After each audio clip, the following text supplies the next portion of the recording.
Hello, I'm Kim. This is Kim's Wellness Space.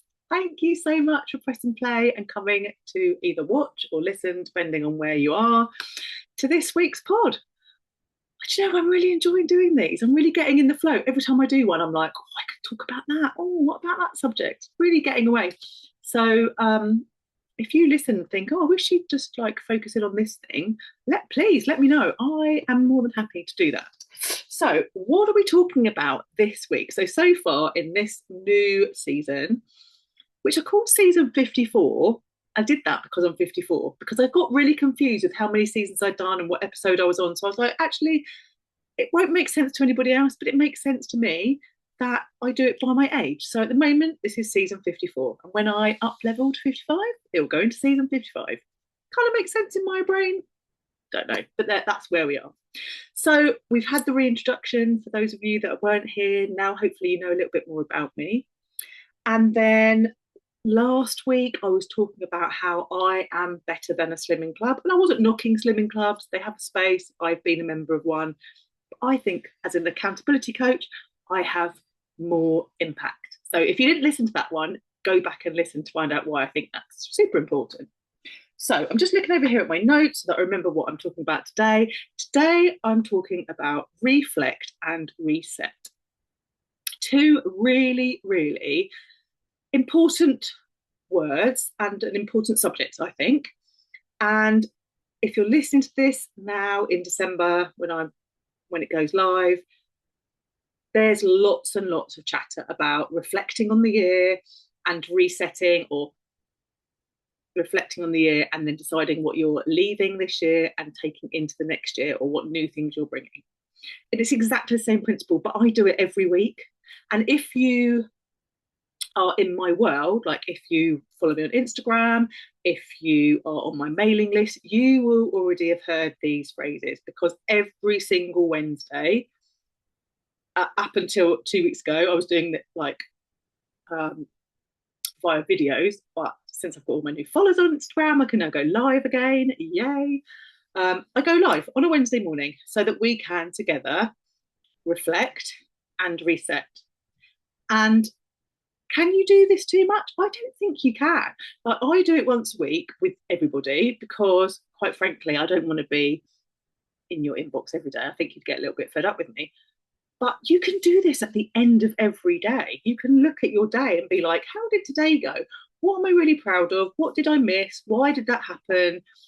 What am I going to do tomorrow? And it's just looking at patterns. That's all it is. So when people are talking about the end of this year and what are we leaving behind in this year, what have we learned, what are we taking forward, it's exactly that. It's looking at patterns. And when it comes to our wellness, those patterns have power, because we can notice where we trip ourselves up, where we sabotage ourselves. And sometimes we can even work out why we're doing it. It's a bit of a process or a journey. I don't really like saying that, but it doesn't happen overnight, is what I'm trying to say to you. But being able to notice your personal habits for the things that you don't want to be doing means that you then have the power to change those habits to new ones that do align with where you want to go. And it's never too late. It's never the wrong time. And you have never got it wrong. And it doesn't matter. You can be listening to this right now and thinking, oh, but I tried that last month and I still haven't got it right. That's okay. Maybe you've got it a little bit more right this month to last month. Or maybe you didn't. Maybe it got absolutely worse. But now you have the choice because you've noticed. So is it going to keep getting worse? Or are you going to keep doing the thing that you don't like? Or are you going to use that knowledge and power and change it up and do something different? And I am all for little tiny tweaks. Like, anyone can do a great big, huge fanfare of a change, but they're probably not likely to keep that going. But the little tiny tweaks that you make, that you keep tweaking every single day, they're the ones that have the really big impact. So let me give you an example. Water actually is a really good example. So I have my water bottle next to my bed. So the last thing I do when I go to bed at night is I fill up my cup, I put it next to my bed, so that the first thing that I do in the morning, I open my eyes, I'm grateful for my day. I drink water, and then I get on with my day. Now, I have been doing that a long time. But recently, if you have watched the other podcast or listened to the other podcast, you'll know that we moved. And coming from Cyprus, which is a really hot country, to coming back to the UK, where quite frankly it's cold, the water, drinking the water was tricky. So when we moved, it was September, so it was still quite warm. It wasn't too bad. But slowly, as the months have changed and the weather's got wetter and colder and it's darker, the water that we were drinking, and my husband's exactly the same as me, we noticed that it tailed off. And we had 2 days where I woke up on the third day and I was like, I haven't drunk any water for 2 days. Like, that is literally a sentence that doesn't come out of my mouth these days. Like 10 years ago, absolutely, that would be my normal. But now, like, that is not a phrase that I say. I am always drinking water.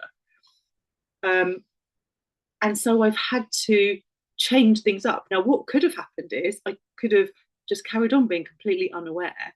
And then, 2, 3 months down the line, not drinking any water, other things would have knocked on. So, like, my sleep probably would have suffered. My performance when I'm working out would have suffered. Maybe I would have started making different food choices. And if you're thinking, well, all that just from drinking water, absolutely, absolutely, it has a knock on effect. I know it sounds crazy, but it really does. So the fact that I noticed that, I would reflected back and been like, oh my God, 2 days I've not drunk any water. I was able to reset myself. Like, what am I going to do? I need to change this habit that's crept in to the one that actually I want to be doing because I know it makes me feel better. And I know because I've been doing it consistently for 5 years, maybe a bit more, but definitely for 5 years. And that's the power of reflecting and then resetting. It's not a judgment thing. It's not, banging yourself over the head saying, oh my God, I'm rubbish, blah, blah, blah. It's not that at all. It's just catching yourself in that moment of like, oh, this is what I do. I don't want to do this anymore. What can I do differently? Super, super powerful. So let's bring it to, say we're going to bring it to snacking. Snacking is a good one. So say you've done a whole month and you were tracking your calories and macros and you're really pleased with your performance and you're doing all this stuff and it started to show up, like your clothes start to feel a bit, I was going to say lighter, that's not the word, looser. Maybe use scales, so the scales look different. You take your measurements are getting smaller, all of that good stuff. And then all of a sudden, you notice, I've started snacking again. Why have I taken my foot off? Why have I all of a sudden been going, yes, yes, yes, yes, yes, and now I've slid? And it could be that you say went out with friends and there were snacks and you started like crisps.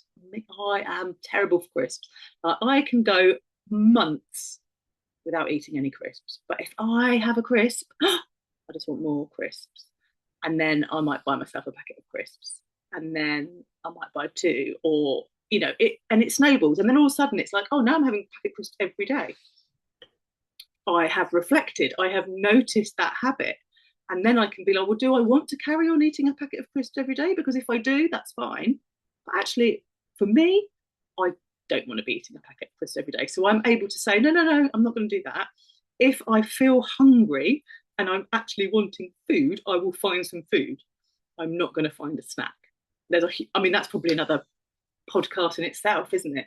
Getting out of snacking and eating food rather than snack food. I was out with my family at the weekend and we were talking about how children open the fridge and go, oh, there's no food in this house. Like, if you've got children, all your children will have done that at some point or another. And it doesn't matter how old they get. Like, my children are grown-ups and they still come around my house, open the fridge and go, oh, you've got no food in your fridge. I have food in my fridge. Always. My fridge is always bursting, but my fridge is always bursting with ingredients to make food or to make meals. It's not full of grab and go snacks, and there's a difference. And that's what the kids are looking for. Even when they're grown up men, they still come in and want to grab a, I don't know, whatever it is they like, Baby Bell or pepperoni stick, or I don't know, whatever it might be. They want to grab it and go. Whereas I don't live like that. I don't have snacks like that. Mostly, like I'm not perfect. No one's perfect. But when you reflect on it, you can be like, oh, okay, hang on. Yeah, I've noticed this. Now I make the decision to move forward. Um, what else could we use? So, oh, movement. We could use movement. Actually, movement's a good one. So on the weekend, we were out, we walked our little feet off, and I think I did 22,000 steps by the time I went to bed. My feet were buzzing. And the following day was a Sunday, and Sunday is always my rest day. So I don't particularly wear my fitness watch, although I think I did on that day, but I don't normally wear it on a Sunday. Um, I don't make myself go out for a walk. Like if the dogs need a walk, we'll go, but I don't track it.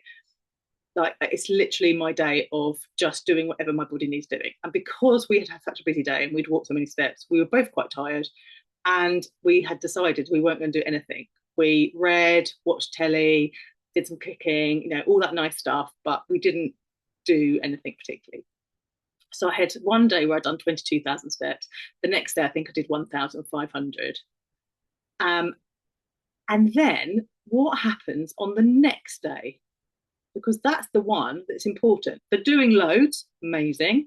They're having a rest, amazing.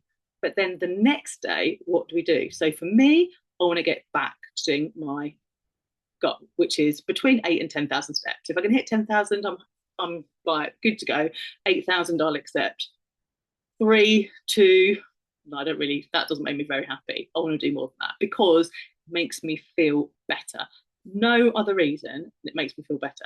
I can't always take the dogs out or go outside because it's really raining. And although I have got my coat with my hood and I can wrap up, I don't actually like walking in the rain and don't like getting cold. And I've not quite made the transition yet. I'm sure I will.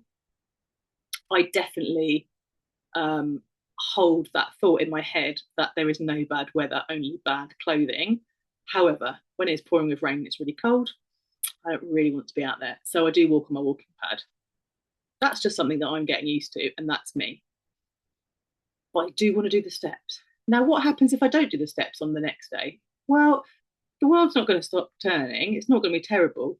But then the next day, I might not do it as well. And then the next day, I might not do it. And then by the time we get to the following weekend, that's a whole week of no steps. Is that really hugely detrimental to the way I want to live? Well, probably not, because it's just a week. But then what happens the next week? Maybe I don't do any the next week. And then before you know it, it's a month gone by and I haven't walked for a month. I'm doing 2,000 steps because I'm sitting on my laptop or recording these podcasts. And again, it's not earth shattering, like nothing's bad. No one's going to come to tell me off. But if I want to feel amazing, if I want, if my health and wellness is my priority, then I want to be moving in the way that I choose. That is walking. One of the ways is walking. And so at some point, I'm going to catch myself and be like, hang on, I haven't walked for a month or 6 months or a week or 2 days or whatever the number is. So now I'm going to reset myself and I'm going to go again.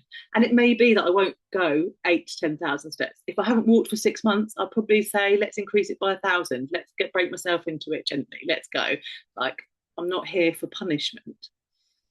But the reflecting on what you're doing and the resetting is so powerful. It also is really, really powerful when you're in a plateau. So if you've been losing weight for a long time and you hit that plateau and you're like, well, that's it, nothing's working. I've been trying, I'm doing all the things, but it's not working anymore. I don't know what I'm doing wrong.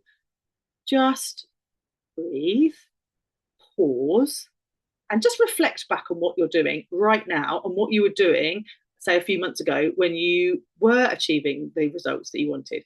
Because there's probably something that slipped. There's probably something that you weren't doing and now you are doing, or the other way around. So just sort of hold on to that thought and reflect it back and then reset yourself so that you can find again what's working. Because most people that plateau they're not really plateauing. It's just that they've stopped doing. So it may be that you have been absolutely tracking your calories and macros for 3 months. And then because you have been doing it for 3 months and we're just human, we start to pull back and we're like, and that's fine because that just means you're maintaining. There's nothing wrong with that. But if you want to then go back to a weight loss phase, you need to reset yourself back into that absolutely tracking. And none of the things that we've talked about are hugely detrimental. It just means that if you have a goal that you are wanting to achieve, it's going to take you longer. And I think that's really important to remember. Like, you have to do it at your speed and what works for you in your lifestyle. That's so, so important, because it doesn't matter what anybody else is doing. It has to make sense for you. And your timeline is your timeline. So if you want to do something within 6 months, that's fine. But if you're happy to do something within 3 years, that's also fine. And also, when you're reflecting and resetting, you can change that up. You can say, oh my God, I've been really going for it. And actually, I need to just pull back a little bit. So I'm going to allow my goal to go further away for a little while I just collect myself up. Or maybe you've been coasting for 6 months. And it's like, okay, I've been coasting for 6 months. Now I really want to get into it. And December is ideal for that.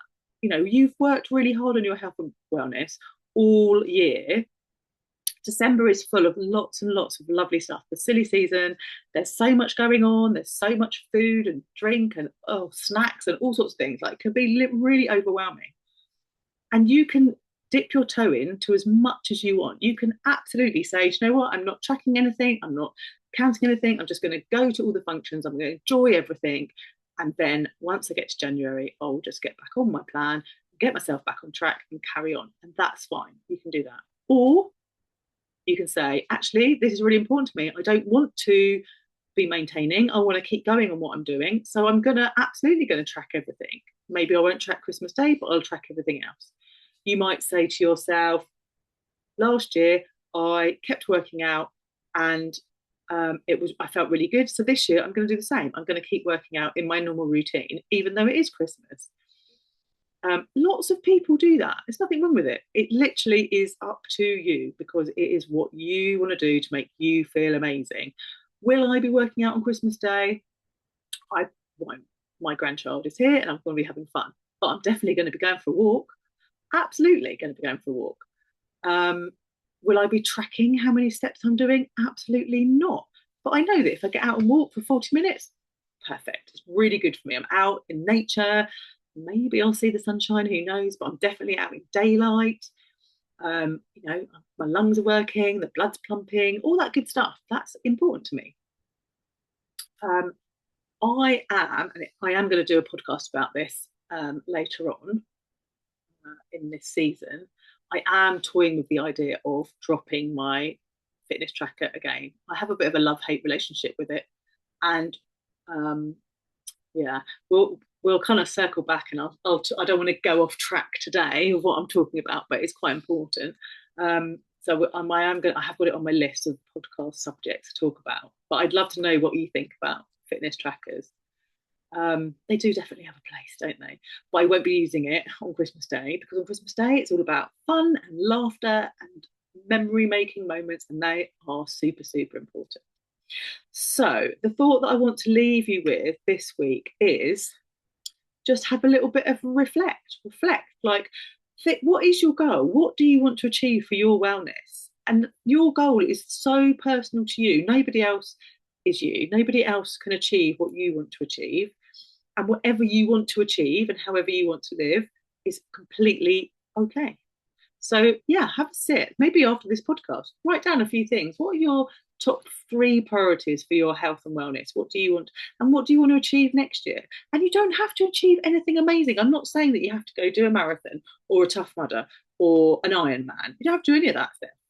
Maybe your goal for next year is just to get out and have a walk every day, or drink a bit more water, or maybe you'll reflect and think, actually, do you know what? I'm on it. I'm happy with what I'm doing, and my goal is to carry on doing that. Amazing. So have a reflect, think about what you want, and if you want to reset, if you need to reset, if you think, oh, it's taking me a little bit longer to get to my goal that I wanted to, this is the perfect opportunity. And as I said right at the beginning, like, I do this with my community via email and on Instagram Live. We do it every Wednesday. But you don't have to do it every week. You can do it once a month, or you can do it every day. Completely up to you. So I hope that's been useful. Thank you so much for listening, and I will speak to you very, very soon.